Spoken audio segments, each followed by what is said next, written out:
على مشارف قرية حررتها للتو القوات العراقية قرب الموصل، لوح شرطي لجمع من المدنيين كانوا يقتربون ببطء سيرا على الأقدام، وقد حمل بعضهم رايات بيضاء. وهؤلاء العراقيون الفارون هم أول من اقترب من بلدة البوسيف بعد تحريرها من عناصر تنظيم الدولة على يد القوات الحكومية التي تتقدم باتجاه الضواحي الجنوبية الغربية لمدينة الموصل ثاني أكبر مدن العراق. كنا والله يومين محجوزين، ما نقدر نطلع حتى خارج البيت، من صار القصف وصار التقدم يعني مع الاخوان بالشرطه الاتحاديه.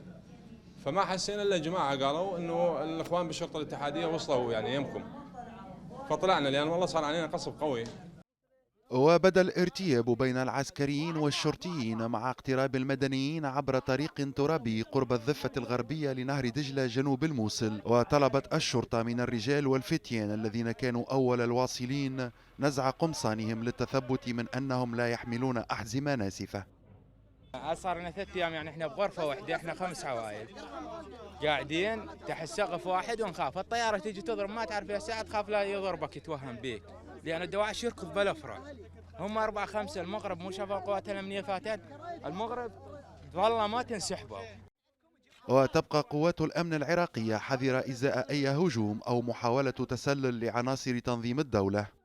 طائرة الاستطلاع يعني أقربها عليهم بشكل قريب جدا، بحيث أكشفهم يعني أشعدهم وأعدهم، أحاول أقربها إلى أقرب مستوى لتجنب إذا احتمال يعني داخلهم أحد الدواعش انتحاري أو لابس حزام مثل ما تعلمون.